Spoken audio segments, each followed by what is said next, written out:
Привет, третий день. Мы сейчас полезем наверх, будем счищать смывку и за одним посмотрим, как она сработала с нашим мелом. Вот эту смывку. Саша, сегодня первый, это твой первый начатый ролик, между прочим. Это мой первый начатый ролик. Между прочим. Между прочим, повторим наши вводные. Вчера мы намазали смывку, чуть-чуть. Не все, все не надо. Чуть-чуть, потому что мы так не делали еще, не пробовали. Именно так. Вводные такие. У нас присутствуют места, где белые, вот эти белые пятна, это краска. Краска накрашена прямиком на очень рыхлый гипс. Но он упрочнен грунтовкой. И местами у нас есть толстенький мел, который перегрунтован, очень жирно нагрунтован. Его не различить на фоне основной гипсовой детали, он прям впаялся туда в гипс.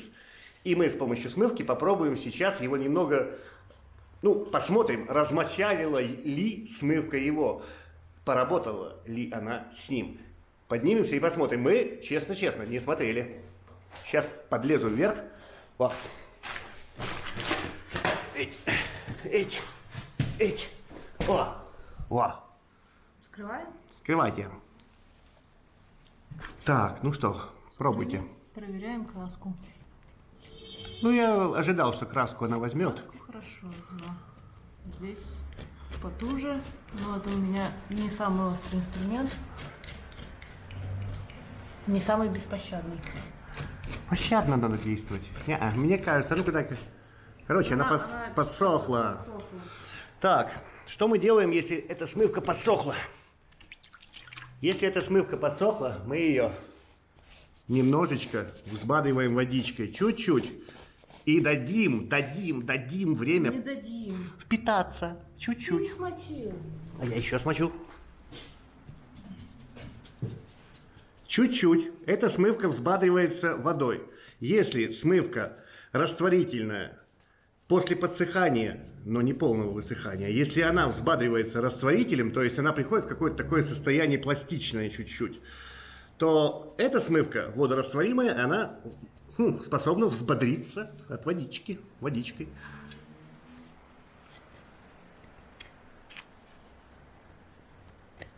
Уже лучше, чем было. Как сказать? Краску, краска это просто, краску она берет. Но мел я бы не сказал, что она как-то так прям взяла. Возьму такую щетку, жесткая щетка. Я не думаю, что я что-то ей поцарапаю. Если я увижу, что царапаю, я прекращу работу. То есть я намочил щетку довольно жесткую, и сейчас...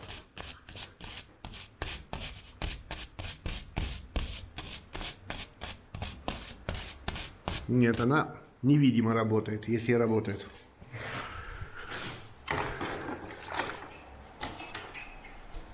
А ну-ка.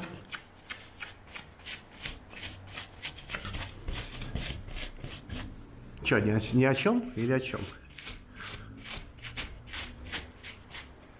Блестит. Блестит. Вроде как будто бы ни о чем. Или о чем? Я вот не пойму. Так, пока непонятно. Вообще непонятно. Мы сейчас инструментом удалим белую краску сначала. Вот насчет мела непонятно. Наверное, надо его подмывать как-то. Но сейчас оно уже все размякло достаточно. И краска, в принципе, удаляется. Вот. В принципе, что-то можно удалить. Посмотрим дальше. Сможем ли мы совладать с этим мелом. Вон краска как идет хорошо, да? Прям хорошо. Смотрите, как идет краска хорошо. Вот так. О. Краска идет. Но нам важнее мел. Сейчас подчистим чуть-чуть краску и посмотрим. А давайте я сейчас пока тут гляну. Нет, не доберусь. Потом. Чуть-чуть сейчас подчистим. Ну что, следует этот эксперимент с вот этой вот зеленой смывкой признать неудачным. Сейчас покажу. Вот на этом примере. Скажем, вот здесь, в этой области. Смотрите. Я водичкой убираю остатки чуть краски. Зеленую вот эту вот смывку. За раз не убрал. Сейчас смочу кисти, и за второй раз я ее уберу, эту смывку.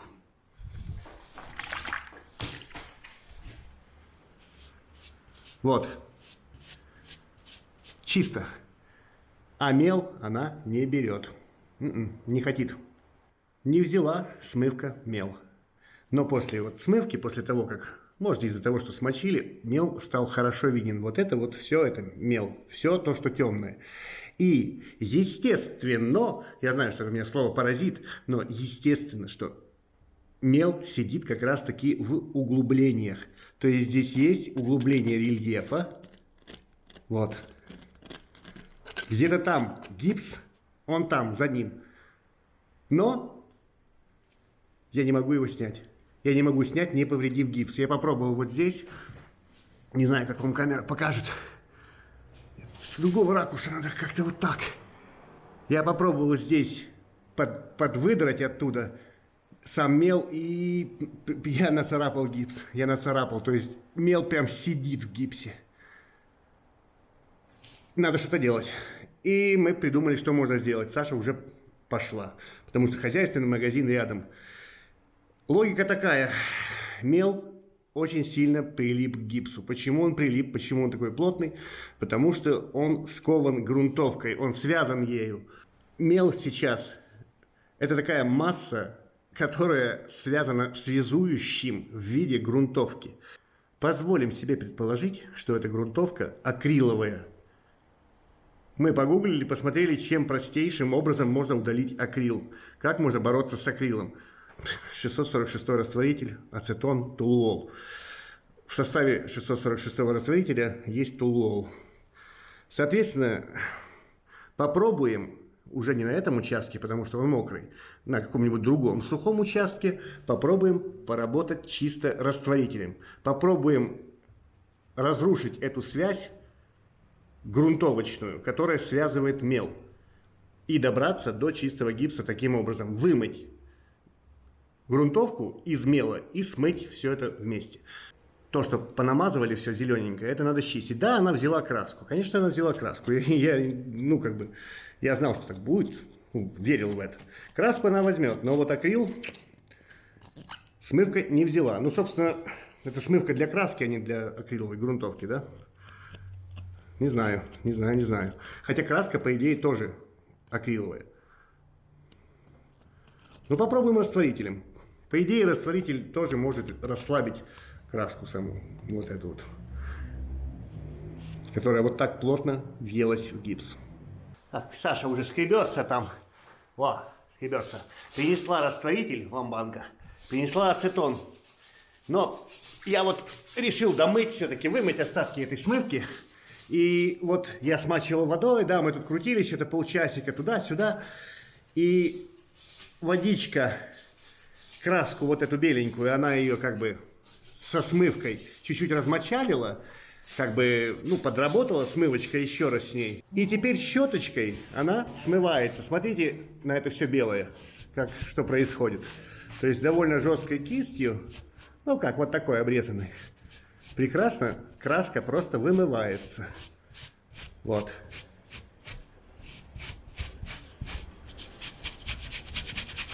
То есть можно даже вымыть, даже, ну, такой расслабленный слой, в принципе, без инструмента. Даже вон ногтем подковырял чуть-чуть. Вот так. Чуть-чуть ногтем сковырнул. И вот чистенько. Краску убрали полностью. Ну, за краску я был фактически уверен, что она возьмет. Вот так получилось чисто. Вот так снизу выглядит этот кусочек почищенный. Но вот эти темные пятнышки, это все мел. И сейчас домою и пойдем в другую сторону, там где сухо. И там где сухо попробуем работать растворителем и ацетоном. Ну что, добрый вечер. Пособие маленького наркоманчика. Тулольчик. Тут тулол, да. Я недавно выяснил, вот есть тулол. 50%. Я почему-то даже никогда не задумывался. Тулольная токсическая зависимость. Кстати, да. Кто много работал с растворителем, он очень приятно пахнет. Мы знаем, почему. Сладенько. Мы знаем, почему он пахнет так. Потому что токсикоманы проклятые. Ладно, пробуем размыть. 646 растворитель вершина. Пробуем. Где-то бы найти, чтобы мел был. Вот да, он везде. Вот тут, вот кудряшки можно помыть. Где мы? Тут? Давай кудряшки, по-моему. Может, надо чуть времени дать. Я хочу, чтобы краску, он размягчит краску или нет. Не знаю, не знаю. Ну, краску он отмывает, конечно. Это растворитель 646. Так действует. Сейчас вот я вижу, всковырнулся мел чуть-чуть. Вот. Ну, то стало видно, что мел, что гипс. Так нам надо бы его, не чтобы видно его было, чтобы его вообще там не было. Однозначно. Но даже это уже хорошо.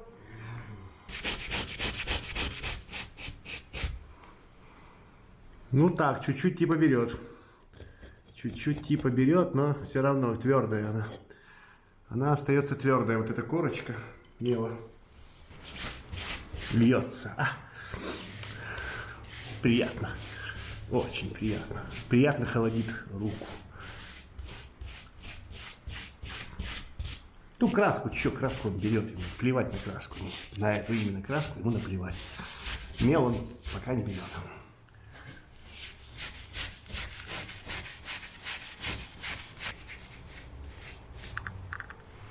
Брызжет в глаза прям. Это просто за счет трения оно уже смылось. Но тут такой момент еще, что можно дать ему подсохнуть. Но нет, все равно вот. Это я ничего не деру, это я по этой корочке и лозю. Вот такая она толстая. Оп, скрылась. Вот так. Она влипшая туда очень сильно. Вот. Я по ней и лозю. Но, с другой стороны, какую-то часть работы этот материал сделал, потому что, как бы, ну, сколько-то разъели мы этого мела, скорее всего. Кто там, любители, поговорит там, типа, как это они любят? Зачем так драть? Зачем так драть? Зачем вы так дерете? Кого вы там дерете? Кто вас там дерет вообще? Я шевелю еле, это скрип по мелу. Я надеюсь, видно? Я скреплю по мелу. Просто звук хороший. Ну зачем так драть?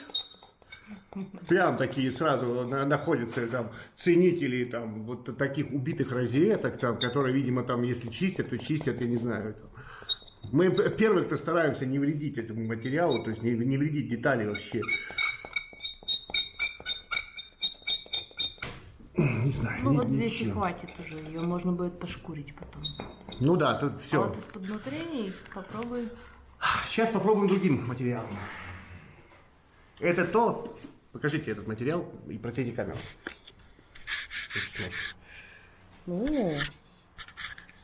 Так. Новый друг. Новый. Мы особо не работаем ацетонами, но это другое, да. Строитель. В 646-м, по-моему, всего 5% ацетона, а это другой материал, скажем. Скоро, смотрите хорошо на него, потому что его скоро не будет. Его записали по ходу в прекурсоры или что-то там такое. Короче, не будет чистого ацетона. Наверное.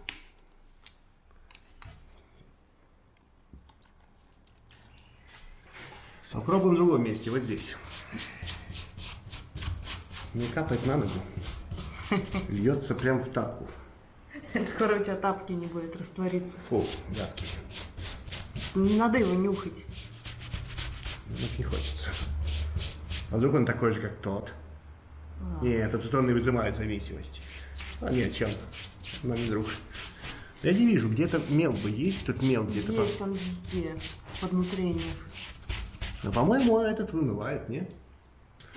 Так, ацетон краску не берет. Не хочет. Ну-ка попробуем мел. Я вот вижу, где много мела. Вот здесь. Ну, может, он потом возьмет ее. Он, да, тоже берет. Вот он ее стирает.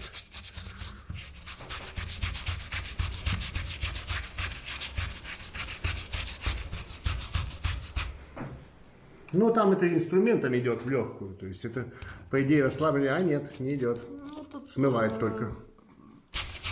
Ну, скажем, если я еще буду что-то здесь делать, то я его, ну, как бы, ацетон краску обрабатывает похуже. Давай здесь попробуем. Вот этот мел.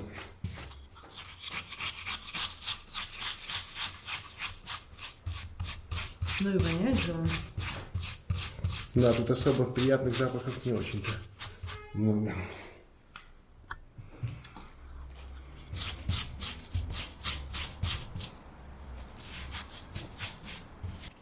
Да не особо, я не чувствую какой-то прям податливости. Ну, краску размягчил, что, понятное дело, краску это все размягчило.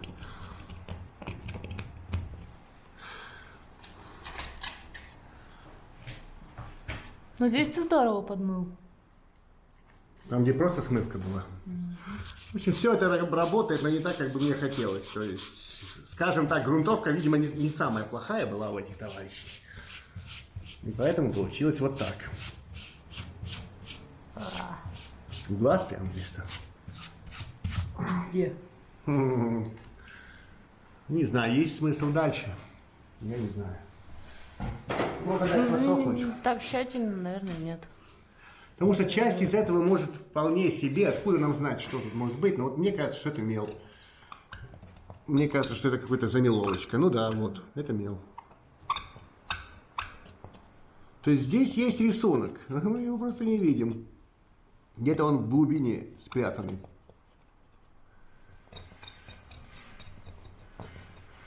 Не знаю. Дадим подсохнуть, потому что... Где мы тут мыли? Вот здесь. Вот если сейчас попробовать пошевелить что-то. Да нет, это уже финишная поверхность, оно не берется ничем. Можно пошкурить и...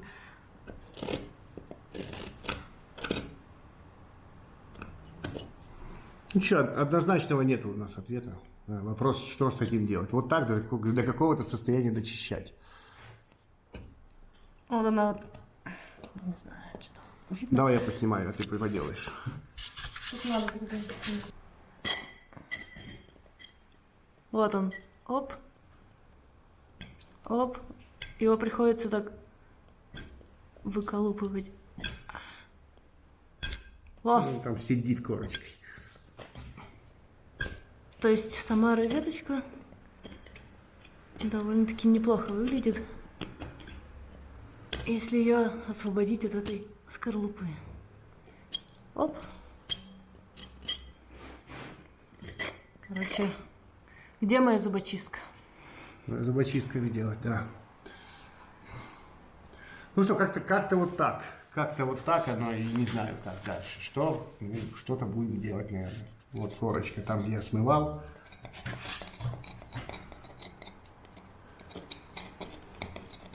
Это же ленточка какая-то. Или что? Нет, это не ленточка, это какой-то лист завернутый. Вон, прямо вот мел же. Он прямо оттуда выплюхивается. А рельефа нет. Рельеф эти товарищи съели своими щетками.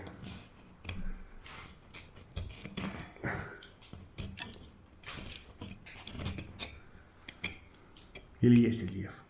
Рельеф есть, по поверхностям нацарапали, но это не катастрофа. Корочка чего-то там. Вот мел, естественно. Там мел, а вот это вот она. Ладно, просто отходит. И здесь должна быть такое, здесь должно быть углубление. Вот так должно быть здесь. А, ну вот я его и прорисовал, собственно, это оно и есть. Сейчас свет, чтобы видно было. Вот так здесь. И здесь тоже. По идее. Или нет? Да вот непонятно. Непонятно как. Ну как-то так.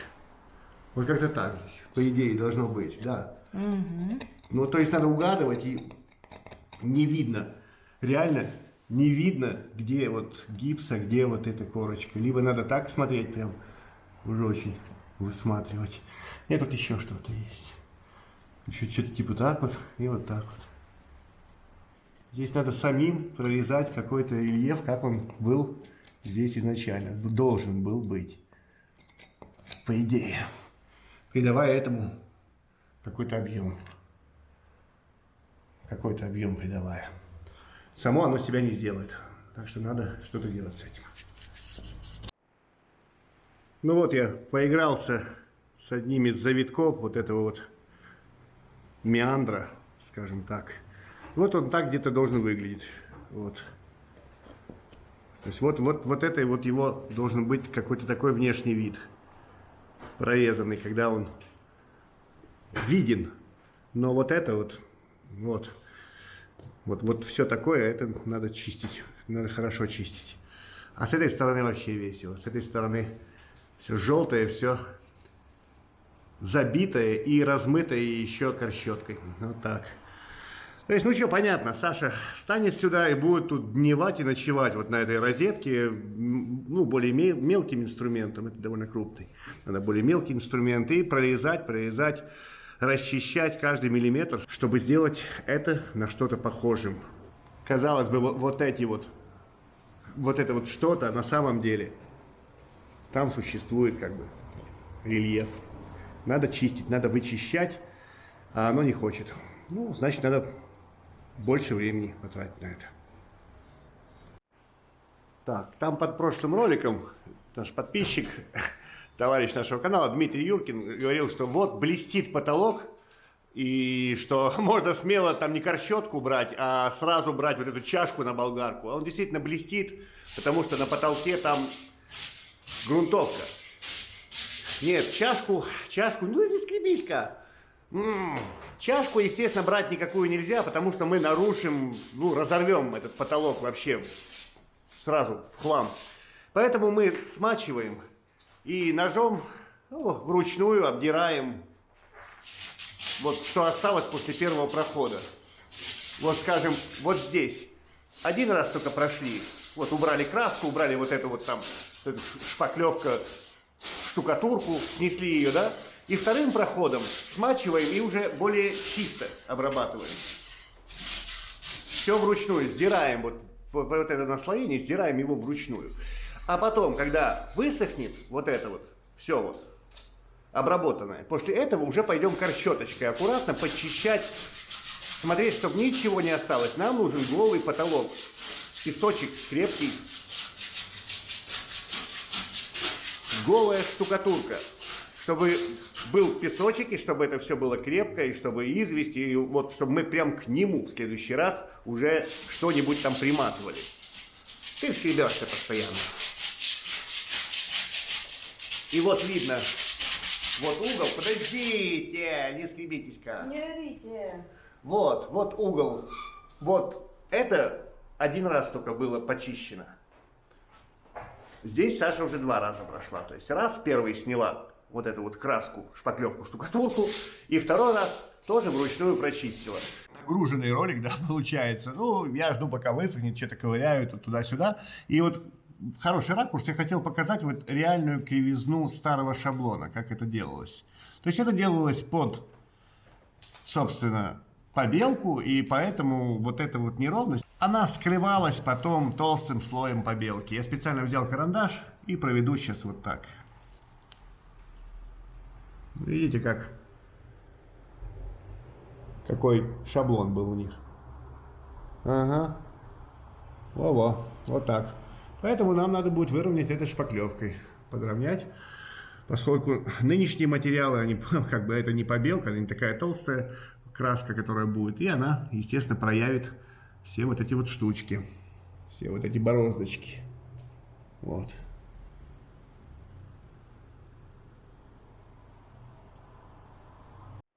Так, ну что, щеточки, корщетка и просто щетка, более такая, ну не знаю, жесткая щеточка. Вот видно хорошо сейчас на потолке разницу проходов, количество проходов. Вот не тронуто, вот один раз прошли, убрали вот этот, первый вот это вот что-то. И вот Саша прошла здесь 2-й раз. Если посмотреть, а дайте-ка мне камеру, я вам покажу. Видите, как блестит? Везде блестит. Вот то, о чем говорили, да? Блеск. Нате вам обратно. Главный блеск ваших глаз. Важный блеск. Теперь попробуем, обработаем корщеточкой. Не надо сильно, там, серьезных усилий, ничего, просто чуть-чуть. А я вот поближе подойду сюда, чтобы была видна как-то разница. И вот так еще можно. Теперь уже ничего не видно. Видно. Блеск какой-то еще остался, но уже я создал какой-то зацеп и, собственно, убрал все вот это вот, все меловое, то, что могло остаться. Ну, как мне кажется, что-то убрал. Но прогрунтовано здесь знатно. Хотя после корщетки все равно остается вот эта блестяшка чуть-чуть. Вот. И вот насчет падуги. Падугу тоже такой же корщеткой, потому что здесь довольно крепко, но очень аккуратно. Очень аккуратно, чтобы не зарваться туда внутрь. Чуть-чуть. Оно так как бы убирает. Вот есть мел такой. Вот у меня чуть мел есть. Вот его и нет там. Я не врываюсь в этот слой накрывочный. А вот здесь, где случился зацеп все-таки и уже обнажился сам карниз, здесь я вот этой щеткой, более нежной, чуть-чуть пройдусь. Вот так. Вот такая какая-то обработка, такая какая-то расчистка. Я вот считаю, что такой расчистки уже как бы будет достаточно для того, чтобы следующий слой хорошо держался. И мел не будет работать против нас, то есть его там нет, соответственно, нечему отторгать, нечему набухать от влажности, нечему отторгать следующие слоя, которые будут здесь. Ну что, подведем итоги дня. Я там чуть-чуть раскопал, увидел здесь балка деревянная, потом пустота, там сантиметров 30 и доски. И доски прибиты туда, в балку. Потом еще раз копаем более пристальным взглянем на это все. Ладно, полкомнаты подчистили, потом оставили вам полюбоваться вот на вот это вот место. Потому что здесь нетронутый карниз. То есть здесь все родное. Только один слой побелки, скорее всего, и все, никаких красок, ничего. То есть это было над печкой. Собственно, почистил. Саша тоже тут поразвлекалась с карнизом, с падугой. Ну, полкомнатки сделали, розетка, да. Розетка — это боль и страдания, и Саша будет с ней потом когда-нибудь сражаться. Наш эксперимент удачным не назвать, наши эксперименты. Вот такое вот. Придется точечно, вручную, по чуть-чуть, по миллиметрику отковыривать и доставать ее из этой корочки. Собственно, доставать розетку, рельеф. Ну, вот так вот закончился наш рабочий день. Я уже забыл, какой день. Третий, второй, четвертый. Саша говорит, третий. Наверное, третий. У меня ощущение, что мы уже пару недель тут тусуемся. Что-то как-то всего как-то много. Там не идет, туда не так, туда нельзя, там можно. Странно все. Ладно, до свидания. Всего хорошего. Увидимся.